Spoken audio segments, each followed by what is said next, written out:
Fuck. Durag Diaries. I just burnt my tongue, fam. Yo, coffee serious. What's good, people? Welcome back. Another episode of the North Divide. You already know what it is. It's Monday morning or afternoon now. And we're here to review the Premier League games, the weekend, what's going on in North London. Here with the boy Hooks. What you saying, my bro? You're on mute. Look, rookie mistakes, man. Come on. Yeah, you would have thought I would know by now, innit? Hey, there. It's a great weekend for me. You know, not only did I get to see my team packed in West Ham, I also got to see the Highlanders rise up the machine and stop Tottenham from getting that W. So, brilliant weekend of football for myself. I've already seen you get highly rattled on the Saeed stream, so I know that you're not in the greatest of places right now. Man was over there praying. My man was over there praying, watching me on the low. This is why it's dark here, because before this show, man's already been on enough streams for the day. I done a stream in the morning. I was into fucking Saeed's show, and I was rattled, bro. Like I said, they had me rattled, bro, because I was just hearing all this stuff about my team crisis settings. And you're not allowed to give context, apparently. Context is not allowed in football content creation, apparently. There's no thing as context. So yeah, man. But I know it all too well, man. I know it all too well. As you said, obviously, Arsenal 5-2 win against West Ham. Big win away from home. Done the business. Tottenham at home to Fulham 1-1. Unfortunately, we didn't pick up the points, innit? The performance wasn't good enough. Let's speak about it, man. You closed the gap on the leaders. Does this mean that a real Arsenal is back? You guys back in full effect? I mean, technically speaking, we didn't close the gap on the leaders because they beat Manchester City. But we kept on doing what we needed to do. And right now, all we can do is just win our games. Every game has to be a W. I can't even focus on what Liverpool are doing. I just have to watch my games, just hope that we do what we need to do. And then when I'm sitting back chilling watching them Liverpool games, I just have to hope that somebody can make them bleed, because right now they got that impenetrable skin. Like their skin moving like diamond right now. Like I don't know if anyone's gonna be able to grab them. But all we can do is just keep on doing what we're doing. We're playing really good football at the moment, which is good to see. Ødegaard comes back, and in the 4 games he's come back, we've scored 14 goals. So I would say, hey man, we're looking like we're cooking, man. 5 goals back to back. We're looking like we're cooking, man. So puzzle, bro. He said it. I did say it. Remember? No, let's be real. Remember a couple weeks ago on this show, I told you, Ødegaard's back. You're gonna see yourself playing the same way you used to. Football free flowing. The things are going. Now you're seeing it. You're like, rah. I got my Arsenal back. Look at him. He's smiling, coming on streams, no complaints, no emergency stream settings. Yeah, man, you get it. But they can. Them emergency streams, they can come back as quickly as they're left, man. Do you know what I mean? Like, I'm on. So we're 100% punching up Manchester United. Like, it's just gonna happen. We're 100% punching them up. And then after that, we've got a few easy games. Well, easier games, I would say, because it's the Premier League and no game is guaranteed to be easy. Like you, man, found out. You, man, found that out. You man, found that out a few times. I won't lie. You, man, found that out a few times. But you get it. You man dropped points against Fulham in both games last year. Did you not? Don't do this. Wait, we what? We what? What was that? You dropped points against Fulham last year. Oh, what? When? All right. When? Is it last year? Hey, Jords, I don't know if you know. Win the title. Oh, the team that stopped you from winning the title. Oh, it's Fulham. Shit, man. West Ham. Shit, man. It's a new season, bro. Hey, but do you know who didn't stop us from winning the title last season? Tottenham. That's who didn't stop us from winning the title. We did, because we picked up a point in the Emirates, but Oh, okay. What happened at White Hart Lane? Moving on to this weekend. As you said, big win. You slapped 5 past West Ham in the first half. Chat to me, innit? Like, let's actually evaluate the performance. Did you actually? I know you did. I'm pretty sure on your show you said it was gonna be like 5-0, innit? You threw out a 4-0, 5-0 prediction. Yeah, I predicted 5-0. So you were surprised by the first half performance. I got the 5 goals. So I got the 5 goals correct. Like, don't get me wrong. I thought we was gonna win 5-0. I could never have imagined that all 5 of those goals was in the first half. That caught me off guard. I won't lie. The 5 goals, 7, there being 7 in one half of football is crazy. Like there was 4 goals scored in 6 minutes. That's crazy. I don't know if I've seen that before in football. And I won't lie. When they Tell him again, Simpson. Tell him again. Jay's coming to up the thing, yeah. I hear it, blood. I hear it. Don't worry though. But do you know what it is, yeah? So cool. I think all of the goals that we scored were pretty good goals. I'll be real. The standout goal for me is probably our second goal. Like I don't think there's anyone else that makes that pass to Saka that Ødegaard made. Like that was some crazy. Not in your team. Beautiful. It was a beautiful. No, that's what I was just speaking about on the other stream, because Lee reckons that's Trossard can make that pass, and I was like, "There's no way. There's no way. No one in your player even has the ability in your team. Sorry, has the ability to make those passes. There's no other player that even thinks to make those passes. They got the IQ. I will say, you know, man like Waneri could potentially have that ability one day, but at the moment, for me, even just looking at him, he looks like a shoot first, pass second type of player. Anyway, he's completely different to Ødegaard. He's going to look to take over that game himself rather than pass on the responsibility. So. No, 100%. I'll give it to you guys. Breaking down West Ham's defense isn't necessarily hard, but you guys done it quick, efficiently, and sort of, you know, sharp shot really early. I will say, though, that little resurgence where they got the 2 goals coming back, it could have been if you didn't get that penalty at the end of the first half, it could have been a completely different game, because the way they got that first goal, poor defending from Calafiori. Don't know how he's even left AWB so wide. It was Trossard. Not Calafiori that left him. No, it was Trossard that fell asleep. Hey. So it was Trossard that didn't. It was Trossard that let Wan-Bissaka just run by him. Like, and do you know what? Yeah, like, I can't really slew Trossard for it, because do you know what it is? Yeah, when you've scored 4 goals in like 28 minutes, bro, in your mind, like, the game's done. the game's done. And let's be fair, yeah. Let's be fair. Like, out of maybe 10 times that. It's not even that. Out of maybe 100 times that Wan-Bissaka makes that run in behind, yeah, he probably scores once. That's probably the one time that he scores making that run. So I mean, I can't. It wasn't. He didn't convince himself with that finish. Mom's live, like he's just in front of goal, he's just hitting, just like. I can't shoot at Arsenal for that in it personally. The second goal they scored, like I can't shoot at them for that, because that was a wonder free kick. That free kick was cold. Crossbar. And do you know what it is, yeah? I don't know about you, but like even when they were building up into that attack and then they won the free kick, I just felt something about that free kick. I was like, right, they're gonna score here. Like they had a lot of momentum going into that point. You know, they were saying all the fans were walking out, everyone turned around. It wasn't a free kick though. It was big. No, it wasn't. It wasn't. Do you not speak about that? Because I saw the Arsenal fans running it up already on Twitter. Look, the referee's against us. Look what they gave away. It wasn't a free kick, but couldn't, you know, one of them ones like you just got it wrong, man. No. It was nowhere near a free kick. Like it was a great challenge. But I can't sit here and be a fraud and say Anthony Taylor is against Arsenal, because out of all the refs, Anthony Taylor is the one ref that probably, you get it, gives us the rubber the green. I won't lie. He's probably the one referee that gives Arsenal the rubber the green. So I'm not going to sit here and be a fraud and say it's the refs against us, but it was a bad call from the ref. I will say that. And I think maybe he'll be watching it back and being like, oh, you know what, I kind of messed up there. And it could have been like the call that mashed up the game. But don't get me wrong, like I was kind of feeling like, oh damn, are we gonna see like a 4-4, like a Tottenham, that Tottenham game, like 4. I was thinking, right, is it gonna be a 4-4 thing? They're probably building up some momentum. And I think that 5th goal just killed any kind of hope that they had of bringing it back. Saka again, the guy that people tell me, oh, he's not a baller. Oh, not a baller. You know, he won the first penalty, dribbling into the box, you know, twisting man up, but he's not a baller. Apparently he's not a baller. Apparently he can't do that. Apparently all he can do is cutting on his left foot and shoot. Apparently, you know, and then you got the Fabianski doing Shoryuken to, to Gabriel's headpiece.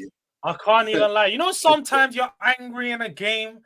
He conceded 4 goals at that point. Man wanted to hit someone in it. He thought maybe it might have been one of his centre backs. He might have just, quickly, like, it was just a bit too early. It was almost half time, bro. Man had to get out of the system. You know what I mean? Like, shut up, Hey, that was a serious bang, bro.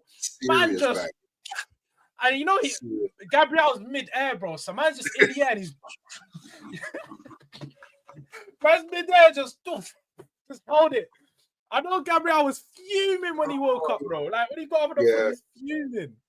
But he came off. I think he came off because of that. So I think he came off because it may have been like maybe it was not concussion, but like, maybe. But it's like, you just got hit in the head. And look, we're 5-2. It's 5-2. Yeah. Like, are we really going to concede 3? Do you really need to be on the pitch? Probably not. And the second half, like, don't get me wrong, it was mad boring to watch. But I respect what Arsenal did. Arsenal just did the game management thing. Arsenal just went, do you know what? 5-2 is enough. We don't need to try to get more goals. Facts. We don't need to open up and make it more of an expansive game. We don't need to do that. We can just keep it cool, relaxed, and the onus is on West Ham to attack us and try and get the goals back. And I'm pretty sure if they did get a third goal, we probably would have gone on and got a 6th. So yeah, man. And like I guess the biggest takeaway for me now is that we're second. We're second in the league. You know what I mean? So it's not where we want to be. Obviously, we want to be first, yeah. But it's the best that we can be right now. And then we just got to take it game by game. We just got to keep on doing those good things that we've done in the last 4 games. And it's getting a bit tricky because not only do we have to try and catch up to Liverpool, we need to stay ahead of Chelsea. Do you know what I mean? We're not just fighting for the title. We're also, City is done out here. We're fighting to keep Chelsea at bay as well, because Chelsea are doing really well. I have to give it to them. Chelsea are doing really well. They're on the same everything. What are you saying on this, Hooks? Simpson saying, no, Hooks tells me that Mikel is a coward. You should want to score more and scare teams and show you're serious. Well, do you know what it is? Go on. I hear that, but what I would say to that is we also need to think about things like how many games we're going to be playing over this period. Do we really want to exert more energy than we need to? Like, do we really need more goals?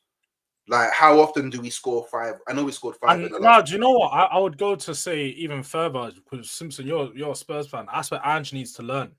Ange needs to learn that certain games you don't need to be going for goals. You don't need to score the 3rd or 4th goal. You just need to, manage the game state, secure the win, control the performance.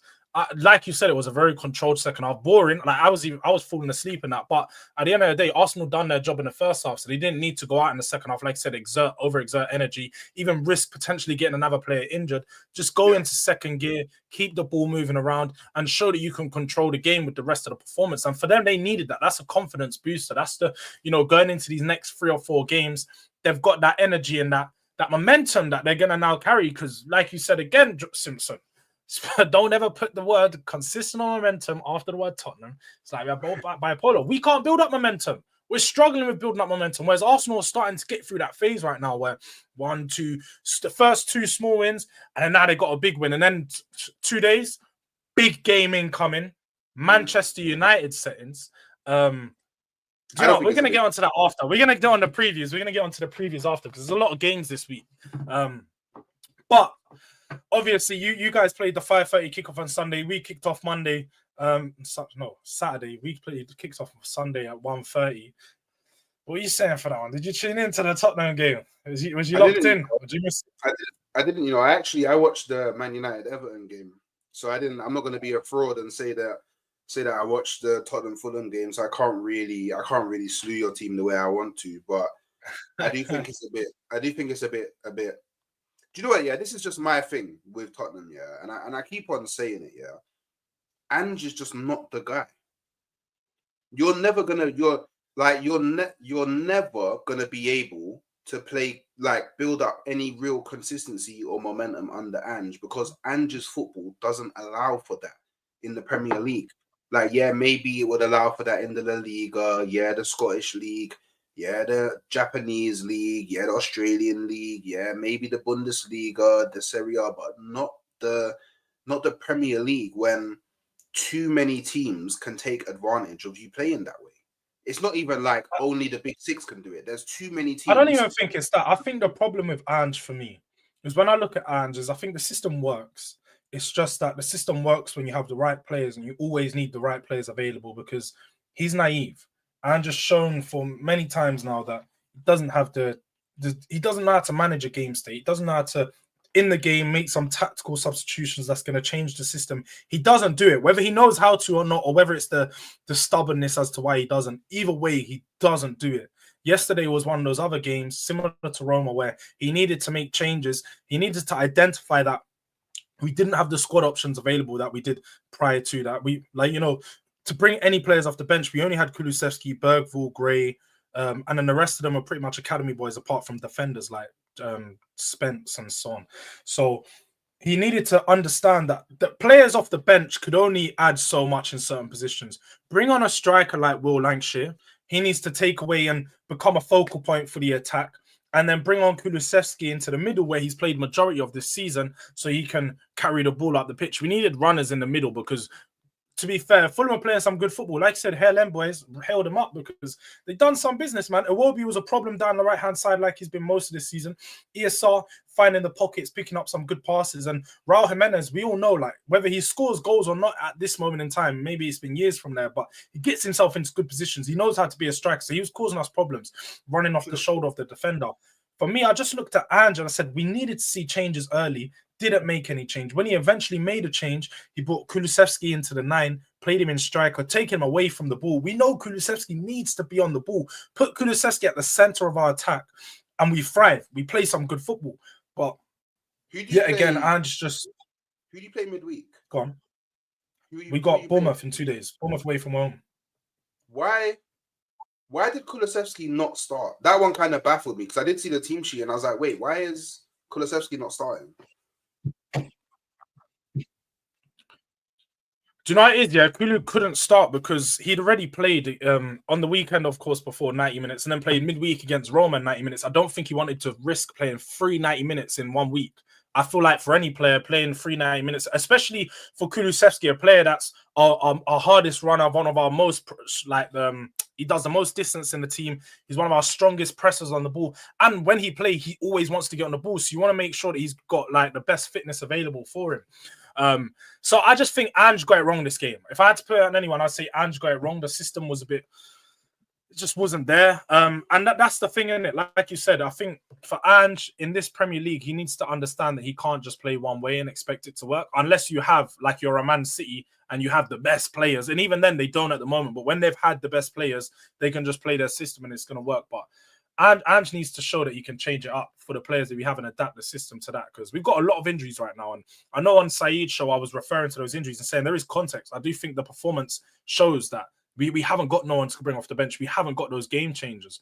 But ultimately, Ange needs to recognize that as a manager and find other solutions because right now, he's not doing that. But let me go to the chat. There's enough people in here. We are City. Are y'all brothers? No, we're not, man. Just two guys streaming. He's Arsenal fan. I'm a Tottenham fan, man. This is my guy. You, man, must humble these Amarim brothers. We will. Wait, is he talking about? We will. Most definitely. Most definitely. Ange on the will. High pressing stuff. That's all he's on, man. That's all he's on. You didn't miss anything. Same old Tottenham. We really do have some inbred DNA. It's crazy, man. It's really do you know what it is? Yeah, consistently inconsistent. That's the perfect way to describe us. And going into this game, I'm sure most Spurs fans knew we probably wasn't going to win it because we'd won our last Premier League game. So by all means, that means we can't win 2 in a row. We haven't yet this season. I disagree with Hooks. Big up, though. I think Ange is a good manager. Don't get me wrong. But sometimes he will make decisions that I find stupid. Yes. And that's the thing for me as well. I think Ange is a good manager, but he definitely has some bad decision-making at times. Do you know what it is, yeah? Do you know what it is, yeah? Like, with Ange, yeah? Why I think that Tottenham need to look at a different manager is that you can't be this stubborn this early on in your tenure. Like the level of stubbornness, like I would say the stubbornness is to a point where it actually costs you games. And then it's not like he comes out afterwards and then goes, oh, you know what, maybe if I did X instead of Y, something different would have happened. He very rarely will go, you know what, the system just didn't system in that game. So what that tells me is no matter what happens in any game, the very next game, he's going to do the same thing. Yeah. And if you, in the Premier League, yeah, if you don't show if you don't show teams that you can play in different ways, it's very easy for your opposition to prepare how to play against you. So yeah, there may be times where you catch teams off guard because the quality that you have just blows them away. That's probably the point, right? When you have like your full starting 11 fit and in the team, you probably blow a lot of teams away. But across the course of a 38 game season, it's very rare that you're going to have your full starting 11 all the time. So cool. When your full starting 11 is not there, what do you do? Because it's clear to see, you know, obviously no slight, your second string team or your backups that come in, they're nowhere near the same level. They're not good enough. So, but then wouldn't you acknowledge though that that's something that's out of control of the manager? That's where recruitment needs to come in and bring in a better players. So he has the options to bring in, like, you know, the second fiddle team has to be as good as the first team, if not as good, nearly as good, and have some good options.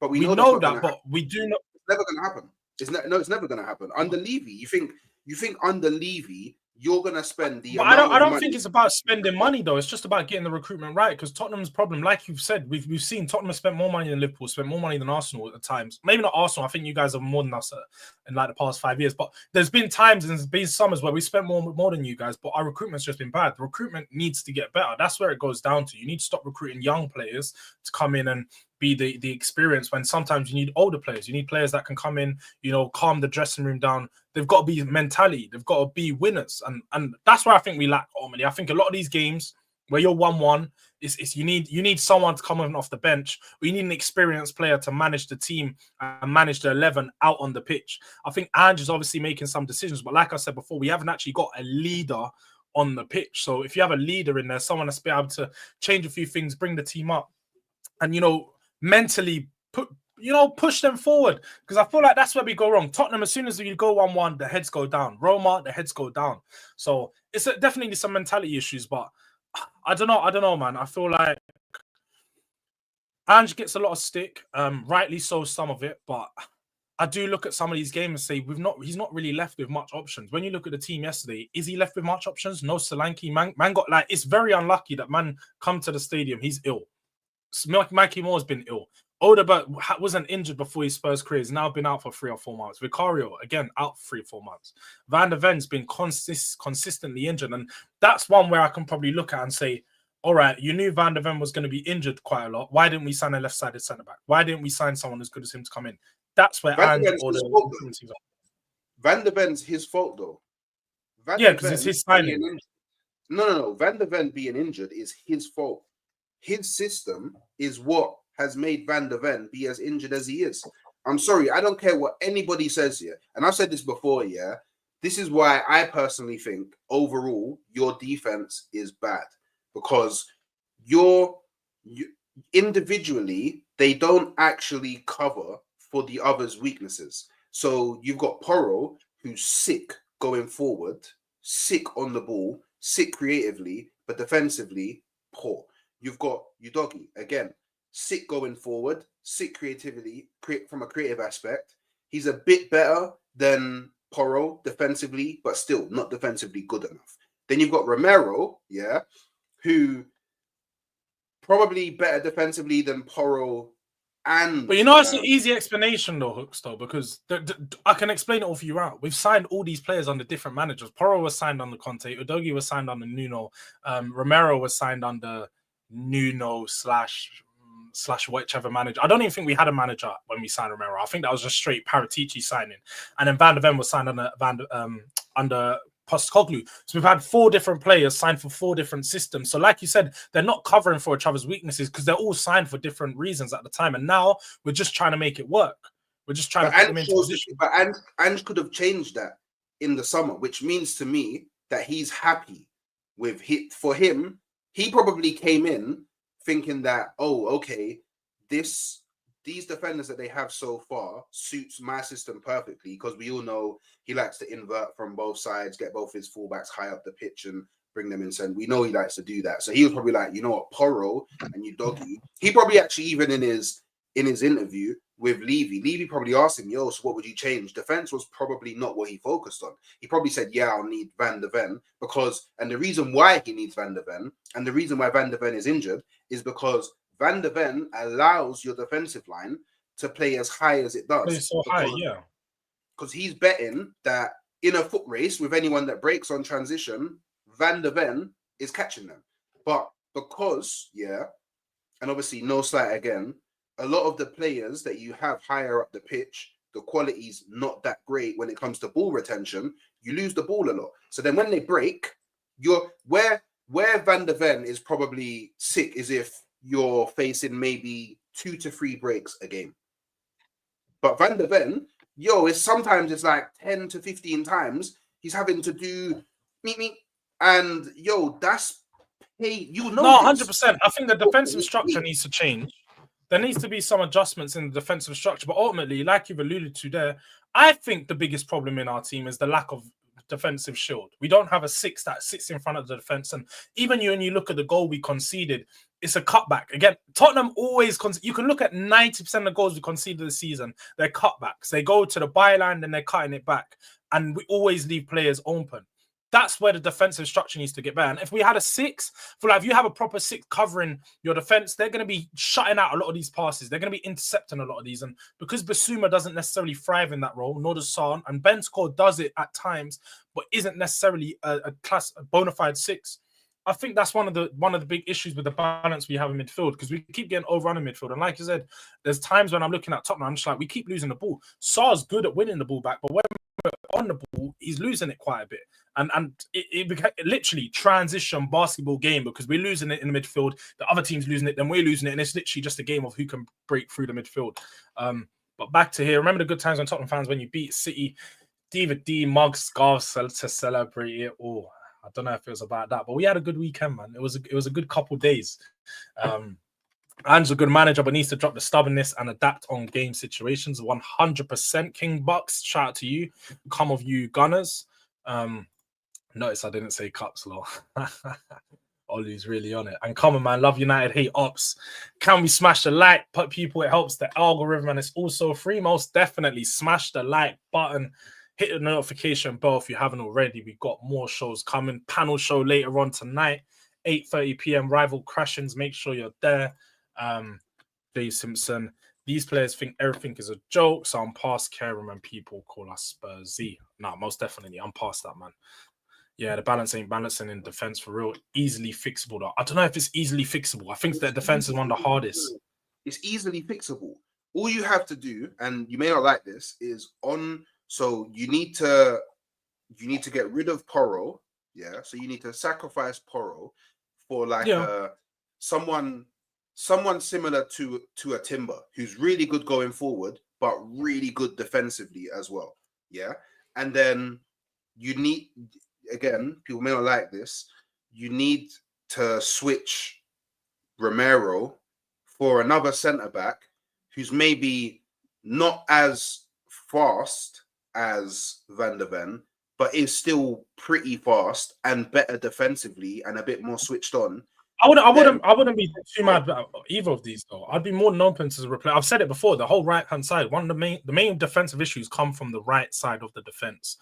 And Romero, for me, although I rate him a lot individually, he's not a leader. He's not a captain. Although he has the captain armband, he doesn't actually exude that at all when I see him on the pitch. So, and he doesn't lead the back line. You can already tell with Ben Davies being the back line, he's doing a better job of maintaining the back line. We're catching a lot of teams offside because Ben Davies is so good at controlling that. So, no, I wouldn't be too much against it. If we can sign in 2 good right-sided players, a right back in January and then a centre back in the summer, I'd be more than open to replacing both of them. Someone like so a Jords Tapsoba would be good for you. Tapsoba he's good. I do like him. I like Tapsoba. He was one of the options we were looking. To be fair, it was either him or Romero that not Romero, Van der Ven that we were looking to sign at the time. We ended up with Van der Ven, but a player like that would be good. But ain't you happy with a draw yesterday? No, of course not, Marcus. I ain't happy with the draw. We should have won. I do think, like I said, context is key. I'm not hugely disappointed with the draw, and I think looking back at it, a draw is probably a fair result, but at the same time, we should have done better, and I feel like we should have got more points. We once had Dembele, Modric, Bale, Kane in the past. Now we got Solanke and Johnson. I don't call out Solanke like that. He didn't play on the weekend, man. Johnson, though, 100%. I don't know how that guy's our top goal scorer. It's crazy. Vertonghen and Toby to Draghi. Look, Black has said it here, man. Sell Romero in the summer. I've had enough of him, bro. I hear it. I really hear it. But back to it. We've obviously got Premier League, full week of Premier League this week. 2 big games. Well, I'd say a big game for you on the midweek, and then we got a big game on the weekend. But focusing on your midweek game, Man United traveled to the Emirates without a win in, correct me if I'm wrong, it's like 6 or 7 years now. No wins at the Emirates. How are you feeling for that one? Is it going to be licks or you feeling a bit shook or the yammering? It's an easy game. It's an easy game, bro. And the game became easier when Martinez and Mainu got suspended, so they can't even play in this game. The game is gonna be. I keep on look here. This is why I don't fear Man United at the Emirates. Here is because at the Emirates we dominate. We dominate the ball. We're gonna dominate possession. Like it just is what it is. We always do at the Emirates. Yeah. I don't fear their transition. To me, Rashford, he doesn't have that blistering pace anymore. Not worried about him. Garnacho, not fast. Not worried about him. And Ahmad, be it as it may, he's good on the ball. He's not the fastest of wingers. I don't really fear him crashing on. And you know, truth be told, maybe he can cook Calafiori, but it would be similar to Savinho. Like Savinho cooked Calafiori for like 20 minutes, and then Calafiori switched on and adapted to Savinho, and then he locked him up for the rest of the game. So Ahmad will have to deal with not only Calafiori, but Gabriel coming over to close him out, Declan Rice coming over to close him out, and we'll probably end up playing Martinelli. Martinelli tracks back. So at any given moment, he could have 3 to 4 players in his vicinity. That doesn't usually happen to him. Well, you think he's going to beat all those 4 players? I don't care how much of a baller you think he is. It's very easy to lock him out the game. Very easy to lock him out the game. And the kind of goal scoring form we're in at the moment, I expect us to score goals. Our midfield will dominate their midfield. We got the better midfield. I don't care what anybody says. And again, I repeat, you're coming to the Emirates. You're coming to the Emirates. You're not going to, I don't know, Goodison Park. Do you get it? You're not going to the Tractor Boys, whatever their stadium's called. It's not Sheffield Wednesday, bro. Do you get it? Like it's the Emirates, bro. Like I don't think that these men understand how far away their players are from Arsenal players. I don't think they get it. Like they're clouded by the fact that they're you're not scared of new manager bounce then, because let's be real. Like I think one of the things that could carry them through in these types of games and this first big game is the fact that Amorim. I think like you have to acknowledge that Amorim's a very good tactical manager, and he could potentially make some tweaks that could adjust to your. Like he's played against you guys before. You saw him at Sporting, and he had a very good that Sporting team. They set themselves up to beat you that game. So, but bear in mind they only just beat us. Yeah. And it was in the season that we was in the Europa League. Yeah. Our team was nowhere near as good as what it is now. No, but that's the same way as Sporting's team was nowhere near as it is good now. Like that was the start of Amorim. That was a few years into his tenure. Our team. And that's what I'm saying. I'm not using that game as a reference as to why he might beat. I'm just saying it showed you that tactically he's there. He can ball with Arteta and them, man. I swear wasn't that the game where that was the game where Saliba halfway line, Ramsdale. That was the game where Saliba got injured, no? It might have been. That's the game. I'm pretty sure the Sporting game was the game that we lost Saliba, and we had Rob Holding come on. Remember Rob Holding in defence? Yeah, it might have been because I remember Rob Holding was played against Tottenham in the White Hart Lane that season as well. Actually, had man like Cedric playing, bro. I'm telling you, it's completely different. And then look, yeah.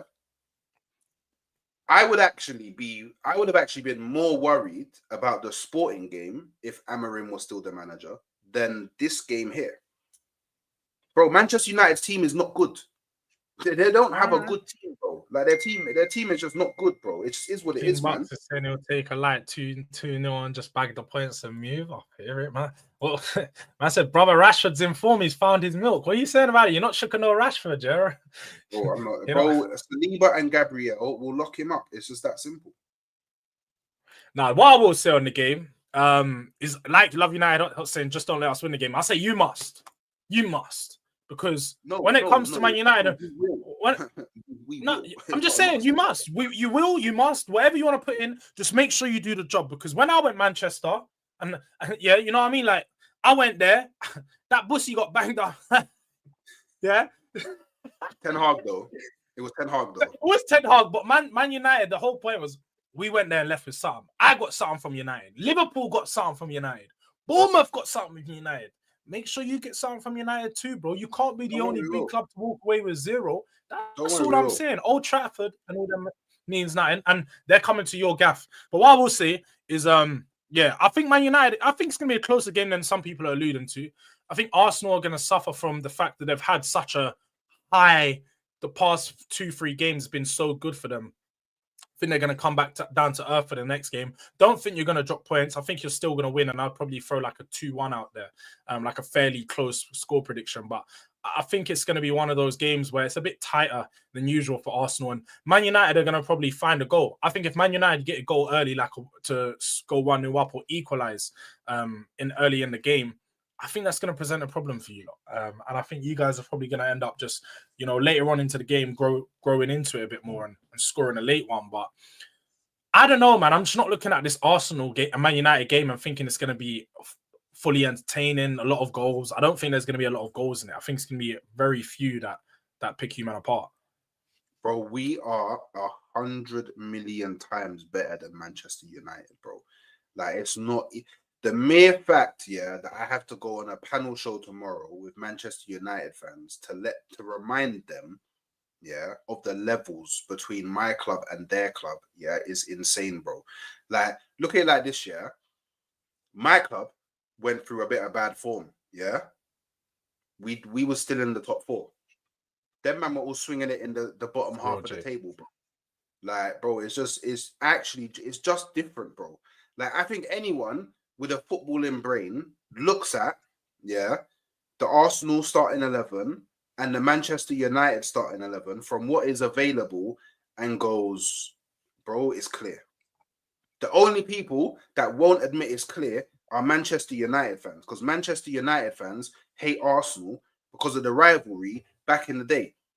And now Manchester United fans, they're all gassed because they got a new manager and they're like, oh, Amorim's a better manager than Arteta, so that must mean that we must win. Or Ahmad is a better baller than Saka. Or Arsenal are going to lose. Like, it's very stupid. Like, it's actually stupid. Like, it's... Do you know what it's like? It's like, yeah, it's like me as an Arsenal fan, yeah, in the COVID season, yeah, when we was proper banter and Tierney was slipping and breaking his neck, like all falling over the floor, and we was the Socrates and Mustafi in defense and all them things there, and then me going to say, oh yeah, man, we're going to the Bernabeu, we're gonna get something there from Real Madrid. It'd be exactly the same, bro. Like, it's actually some have shame.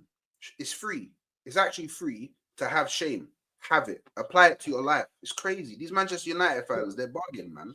So what are you saying about this then, man? Because Love United is saying also, like, he's cooked Sabria and Galiba before, like, and you're just brushing it off like it's gonna be 9, like. And in that game, what happened? And what happened in that game where he cooked them? Man United fans. We won, no. Love United, get in the comment section. We won, no. Do you know what I mean? I don't care. But, like, come on, man. Let's not do this, man. Look at this. Even Spurs fans are saying it, bro. 100 times better. Yeah, no. But look, even all this talk, man's only predicting a draw. I've noticed this from United fans, you know, they're funny. Saeed done the same thing on the other show. He said, we got something. And he said, I'm predicting a 2-2 draw. Man United fans don't even believe themselves. What they're trying to do is they're trying to get up for their rival game. They're trying to show, yeah, it's a big game. We're going to do something. None of them believe they're doing anything in this game. They know. they ain't at the level required. But the other midweek game we have Tottenham versus Bournemouth. It's away from home. We all know Bournemouth's home record this season has been pretty much phenomenal, especially Arsenal. They have the best one, though. Wait, is it them or Brentford? One of them have the best home record, I'm pretty sure. Brentford is good. I'm pretty sure we beat Bournemouth. Bournemouth is the team that beat you, man, and they beat City. So I'm gonna give it to Bournemouth regardless. And then man slapped up Wolves. I know, bro. We didn't even speak. Man, like Cunha done me dirty for that man of the match, bro. The one time I went with him, he got slapped up. Bournemouth. I couldn't believe 3 penalties they got. Man got a hat trick of penalties that Clive at you. He's a fraud, though, by the way. He's an absolute fraud because his dad was a baller. Man's out here getting a hat trick of penalties and celebrating, like taking home match day balls. Shameless settings. But Bournemouth, good team, very good attacking. We've seen already that there've been problems for some of the other bigger clubs in the league, and they defend pretty well as well. I feel like they defend resolute as a unit. That Iraola, I've said before, if I was going to look at any other managers to come in at Spurs to replace Ange, he would be the only guy I'd actually look at. Iraola is actually a really good manager. I know him and Arteta are supposed to be boys, so clearly tactically he's up there, but I don't know how to feel for this game. I'm not going to lie. I wouldn't sit here and give you guys false confidence. As we know, Tottenham are up and down. And because it's away from home, we've had horrible away form. I don't know who's going to be back. We probably need at least 1 or 2 players. If we have 1 or 2 players back, it could be a different game. But at this moment in time, if we go into this game with the same team that we had against Fulham, we're not winning. You're losing. I know that. We're not winning. No, you're losing. I'm not going to predict a loss. Well, I'm not going to predict a loss. But you're going to lose. I just don't think that Bournemouth are amazing. Like, I think Bournemouth can be dangerous and they can score goals, but at the same time, we can score goals. So I feel like with the likes of Kulusevski in there, he's always going to bring the team forward and make us a lot better. I think we missed him in that first half against Fulham hugely. But Ange just needs to learn, man. He needs to learn from these games against Fulham and Ipswich and Crystal Palace that we just can't be naive. We've got to change the system a little. And if I see some tactical adjustments in this game, we can get something. But you won't. Well, so chat to me. What do you think is going to happen this game? Because clearly you're a Bournemouth fan. And in fact, you know better than Bournemouth than anyone because you're going to lose by them. So chat to me. But you're gonna lose. It's just that simple. You're going to lose because you know what? Because Ange isn't going to adapt. Ange isn't going to change it up. Ange isn't going to try something new tactically. Like you said, you know, you're very hot and cold this season. Very, very hot and cold. Bournemouth have arguably, I think, top 3 best home record in the Premier League this season. And just to put it bluntly, they've just been playing better football than you. Like, I learned the hard way. I went to Bournemouth's ground. I learned the hard way. I got a red card, though. So maybe if you don't get a red card, it won't be a slapping. But I still think you'll lose. Like, it's just... This is crazy, Ranger. It's crazy, bro. You can get banned for them ones there. Mum's left. Don't be speaking like that. Don't speak like that, bro. You'll get banned for the chat for that one. I rate you as well because I told you the DP's cold, but don't be too. Yeah, the DP is cold. The DP is cold. The DP is cold. Anthony's better than Saka, you know. That's crazy. But you're going wild, though. How's Bournemouth played better football than us? What are we doing here? Tottenham played some of the best football in the league. I just feel like they just play a better brand of football than you, man. Their manager's better tactically. Their manager's just better. I think Iraola's a better manager than Ange. It's just that simple. I guess maybe the one saving grace that you have is I think Semenyo's out. Probably the one saving grace that you have. But we just saw Bournemouth bad up Wolves without Semenyo. So does it matter too much? Like, come on, man. You can't honestly think you're going to the Vitality Stadium and going to win. Man said the Vitality saying, yeah, we're going to breathe some life into it, bro. Tottenham's coming there. We're leaving with something. I'm telling you that now. There's no way I'm going to the Vitality Stadium and getting bopped. Even without our first team, we're not getting bopped. We're going to walk away with at least a point minimum. And that's not me sitting here celebrating. I'm just saying, we're leaving with something.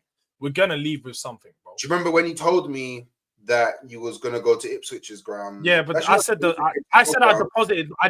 What I said was I deposited 3 points in the bank. But banks aren't open on Sundays, so they didn't accept the deposit. It wasn't my fault, bro. What can I do? They said that you can't deposit these 3 points. And then when I went back the next day, they said that it's not showing in the account no more. So it got taken away. Track the boys done right. Boy, that Evan Nelson brother, he's going to have fun against your defense, you know. No, I'm definitely worried about them on the counter. That's what it is. Beg play high line against Bournemouth. If Van de Ven's back, it'll be all right. But I am worried because down that left hand side, Semenyo's he's just a truck when he's running. He's out. He won't be there. He's not. He's out for that game as well. I'm pretty sure he's injured. I'm pretty sure. Oh, is he injured? All right, even better. I haven't paid attention to Bournemouth team news so much as of yet, but yeah, for me, I'm looking at that game and I'm thinking we're not going to win in it. I'm going to say that to Spurs fans now. I don't think we are going to win. But let you. Fuck, I can't even speak. Let me know what you guys think in the comment section in the chat. If you man think that. Well, what is the score prediction going to be for Tottenham? Let me see some of the Man United Arsenal score predictions. I did miss some of them. We got King Buck saying 3-1. Love United Hate Up said 2-2. You've also got Dawood saying Man United will come out quick off the blocks, but Arsenal will end up controlling the game. 3-1. And then Marcus, he's got 2. That's the first United win prediction I've seen in here. Mark is obviously on smoke. United, Tottenham Ranger don't think so. Thinks they're hiding. But Mustafa's got Clivert 3-1 Bournemouth. They're on form. All right. If you think so, I don't think Clivert's a good player, but I don't know about them, man, beating us 3-1, you know. That's crazy. Bournemouth to score 3 and that's only get 1. Nah. Blacker lost his mind, bro. He predicted 3-1. Rise on comfortable 4-1 United. Let everyone know. Score predictions in here. Score predictions in the live in the chat right now. Ten Hag, the number one United fans. Let's see what other else. Smash the like button. Don't forget that, man. Let's make sure everyone is smashing the like button. If you are inside, Donna Collins here. Oh no. Yeah, I'm glad I read that one late, fam. None of the silly business today, Donna, man. Yeah, no silly business today.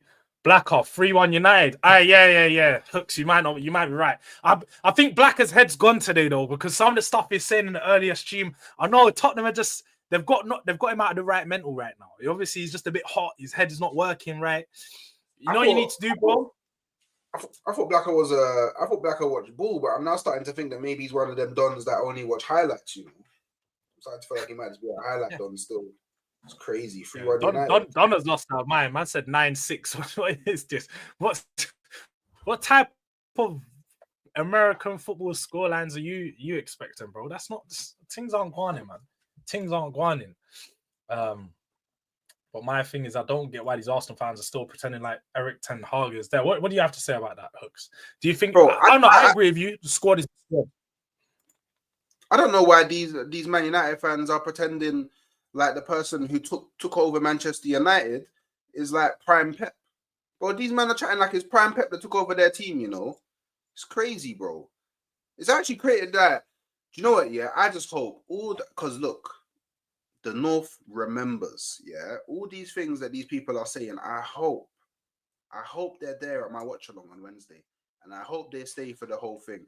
And I hope that they pull up on any match reaction that I do as well. And I hope that they come with the same level of vim, yeah, that they've been coming with prior to the game. Because I don't think these men understand, yeah, the slapping that they're going to receive. The slapping they're going to receive, bro, is going to be astronomical, bro. Astronomical, bro. Nothing like we ain't ever seen before. As you guys heard it there, man. Now, as you guys heard it there, man, make sure you are checking in for all of Hooks' watch-alongs. He does more content than me, so make sure you guys head over to that channel, because when I'm not live, Hooks is most definitely live 3 times a day. Get to know early morning settings. We're going live tomorrow as well. What time are we going live tomorrow? We got 10. You said 10. Is it 10? Hooks versus the Village. It's down to you, bro. 10. That's it. 10 o'clock. Yeah. 10. Make sure you guys head over to Hooks' channel, because we got a live 10 in the morning tomorrow. As you people that have been tuning in, we're doing the match day predictions. If you know already, the Villagers are up right now. Yeah. I'm the village leader, the Hokage. We're dead there. Yeah. But make sure you guys head over to Hooks' channel for all of the content good over there. Let me just see what the chat's saying before we head out. Any last words on this week or predictions for this week, Hooks, anyway? Arsenal are going to beat Manchester United either 4-1 or 5-0 safe. Saka hat-trick. I was Saka hat trick. All Let's go. right. You heard it here. Saka hat trick, you know. I don't think he knows about big game hat tricks, innit? But. Oh, okay. Here we go. Look at this guy. You don't respect these, man. That's what you mean. You don't respect them. The fact you're throwing out Saka hat trick, you don't respect you, man. I'll tell you that right now. You don't respect no United. Well, I don't think the bro. Like, do you know, obviously, there's a level of respect. Yeah, crazy. But these man lost all my respect when they were swinging it out in the bottom half of the table. So they got to earn my respect back. Respect ain't given. Respect is earned. You get it? So come and show me, Amarim, that you're really about this life when you come to the Emirates. It's that simple. All right. Do you know what? You heard it here first. You heard it from Hooks, from the horse's mouth himself. Let's see if he's a full-time crook tomorrow. You know what I'm saying? But I agree. I'm gonna just throw it out there. Arsenal gonna win. Tottenham, we're not gonna not lose. Let's just say that. You ain't getting no clips of me saying Tottenham are gonna win. Not this week. Tottenham are not gonna lose. Shout out to everyone in the chat. Shout out to everyone that has been locked in. Let's run these likes up. I don't even know what the likes run right now, but let's just make sure we run them up. 20, 30 likes, anything in between that is a successful show. So let's get it run up on there. And let's just, any final words from the chat? Let me just see what the chat is saying. Yeah, Donna, head over them sides. Hotspur Cave. That's a real G right there. Yeah. Head over.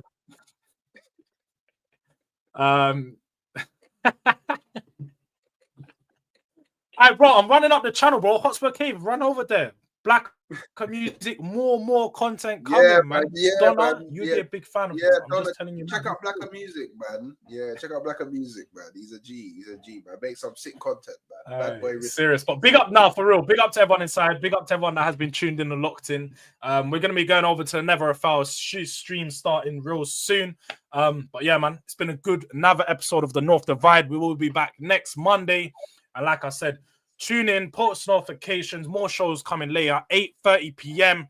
Rival crashings. We've got Cass, we've got Hamza, we've got Kunle, we've got Welcome. We've got a banger. That's what we do. We have a banger. So, yeah, make sure you guys are locked in. Stay tuned in. Head over to Hooks. You know what it is. Durag Diaries are out, man.